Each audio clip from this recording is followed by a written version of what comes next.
ఉంటానని రైతుల తరపు నుంచి మీకు తెలియజేస్తున్నా. దయచేసి మీరు ఇక్కడ ఉన్నటువంటి 10 ఎకరాలు మాత్రమే మామిడి తోట ఉంది, మిగతాదంతా తోటలు కాదు.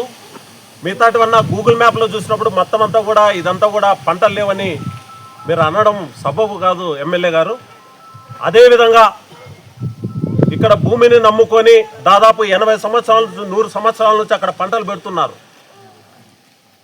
మీరు ఇక్కడ పంటలు పెట్టలేదు. ఇక్కడ రైతులంతా కూడా ఈ భూముల మీద ఆధారపడి ఆవులు, ఎద్దులు, ఎనుములు లేదా మేకలు, గొర్రెలు కొనడం కరెక్ట్ కాదని మీరు అంటే, అసలు లేవని మీరు అంటే, మళ్ళీ ఒక్కసారి మీరు ఆ మాట అన్నట్లయితే ఇదే విధంగా దాదాపు 2500 గొర్రెలు, 500 మేకలు, దాదాపు 250 ఆవులు, 300 ఎనుములు మొత్తం అన్ని కూడా ఎంఆర్ఓ ఆఫీస్ దగ్గరకు మొత్తం అన్ని తోలుకొని వస్తాం. ఆ రోజు మీరు కౌంట్ చేసుకోండి అనే సందర్భంగా తెలియజేస్తుంది. రైతులను దయచేసి ఎట్టి పరిస్థితుల్లో మనం మాట్లాడేటప్పుడు కొంత ఆలోచన చేయండి. మీకు ఒక గొప్ప అవకాశం. ఈ నియోజకవర్గంలో ఉన్నటువంటి 3 మండలాల్లో ఆల్రెడీ పట్టాలు కూడా ఆ రోజు ఉన్నటువంటి ఎమ్మెల్యే గారు ఇష్యూ చేశారు. ఇప్పుడు మీకు ఒక గొప్ప అవకాశం. దయచేసి ఎట్టి పరిస్థితుల్లో రైతులకు సంబంధించిన విషయంలో మీరు ఎవరు ఇబ్బంది పెట్టద్దు.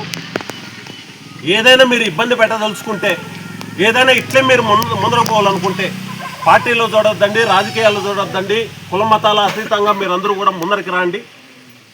మేమందరం ఈ రోజు నుంచి నువ్వు కానీ ఒక స్టేట్మెంట్ ఇవ్వు, ఈ రైతులకంతా మేము పట్టాలు ఇప్పిస్తామంటే మేము ఒక్క మాట మాట్లాడితే అప్పుడు అడుగు, మొత్తం క్రెడిట్ అంతా మీరే తీసుకోండి. కానీ రైతులకు కడుపు కొట్టద్దు. ఒకవేళ అలానే మొండిగా ముందరకు పోతే మళ్ళీ ఇదే చెట్టు కింద చెబుతున్నా, నువ్వు ఆ రోజు నా కంఠంలో ఉండగా ఈ యొక్క రైతుల భూములు పోవని నువ్వు ఏ విధంగా అన్నావో నీ మాటగా నేను మళ్ళీ తీసుకుంటున్నా. ఇప్పుడు నా కంఠంలో పానం ఉండగా 1 సెంటు కూడా ఈ రైతులు ఎవరిదన్నా కానీ వాళ్ళ అనుమతి లేకుండా వాళ్ళని ఇబ్బంది పెట్టి తీసుకున్నట్లయితే 100% మేము పోరాడతాం. 100% వాళ్ళందరితో కూడా న్యాయస్థానాల్లో ఆశ్రయిస్తాం. అక్కడికి వినకుండా మొండిగా మీరు కానీ సోలార్లో కానీ రైతులు బెదిరించేసి మీరు సోలార్ ప్యానెల్ బిగించేసి మీరు స్టార్ట్ చేసినట్లయితే మా గవర్నమెంట్ వచ్చిన వెంటనే ఎవరైతే ఈరోజు లీజు చూసుకొని సోలార్లు ముందరకు పోతారో లేదా రైతులందరినీ కడుపు కొట్టి వాళ్ళ యొక్క ఆలోచనలో ఆత్మహత్యలకు పాల్పడే విధంగా మీరు ఉసుగొలుపుతారో మీ అందరికీ మళ్ళీ ఒకటే చెబుతున్నా, ఇక్కడ సోలార్ పెట్టే వాళ్ళకి కానీ లేదంటే ఇక్కడ ప్రోత్సహిస్తున్నటువంటి ఇక్కడ ఉన్నటువంటి రాజకీయ నాయకులకు అందరికీ ఒకటే తెలియజేస్తున్నాం. ఈ యొక్క వైఎస్ఆర్ కాంగ్రెస్ పార్టీ నుంచి 100% ఆ యొక్క సోలార్ ప్యానెల్లన్నీ ఆ రోజు మళ్ళీ రిమూవ్ చేస్తాం. 100% వాళ్ళందరికీ కూడా ఇప్పుడు మీరు పట్టాలు ఇవ్వకపోతే పట్టాలు ఇప్పించేసి కూడా న్యాయం చేస్తామనే సందర్భంగా తెలియజేస్తున్నాం.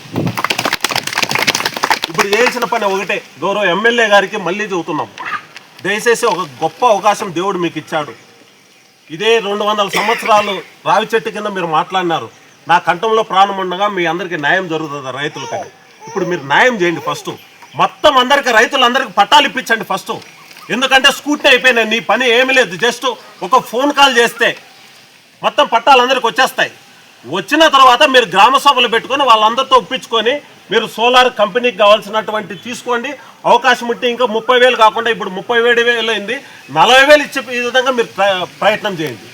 ఎందుకంటే ఎట్టి పరిస్థితుల్లో మీరు ఈ యొక్క దౌర్జన్యంగా రాత్రిపూట్లు వచ్చి పూజలు చేసి పగులు వచ్చేసి ఇక్కడ ఏమీ లేవు, ఇక్కడ ఎవరు పంటలు పెట్టలేదని దయచేసి మీరు మాట్లాడద్దు. మళ్ళీ ఒకసారి చెబుతున్నా, 100% ఈ యొక్క సోలార్కి సంబంధించిన దాంట్లో 22 మంది రైతులకు సంబంధించి ఇప్పటికే వాళ్ళు ఆర్టికల్స్ని పెట్టినట్లు మొత్తం అంతా ఉంది. మీరు క్షేత్రస్థాయిలో పర్యటన చేసి ఒక నిర్ణయం తీసుకోవాల్సిందో కోరుచున్నాం. దయచేసి ఇది కాకుండా వైఎస్ఆర్ కాంగ్రెస్ పార్టీ నుంచి మరి రాష్ట్ర నాయకులు మరియు ఇన్ఛార్జ్ గారు అందరితో మేము మాట్లాడుకొని 100% కలెక్టర్ను కలుస్తాం. ఖచ్చితంగా న్యాయస్థానాలను ఆశ్రయిస్తామనే సందర్భంగా తెలియజేస్తూ ఆ అవకాశం మాకు ఇవ్వకుండా రాజకీయాలకు తావు లేకుండా మీరు ఈ విషయాన్ని పరిష్కారం చేసి రైతులకు అందరికీ కూడా మంచి చేసి 10 కాలాల పాటు వాళ్ళ గుండెల్లో స్థిరస్థాయిగా నిలిచిపోవడానికి మీరు ప్రయత్నం చేయండి అనే సందర్భంగా మీకు హితవు పలుకుతూ నాకు ఈ అవకాశం ఇచ్చిన మీరందరికీ కూడా ధన్యవాదాలు. నమస్కారం.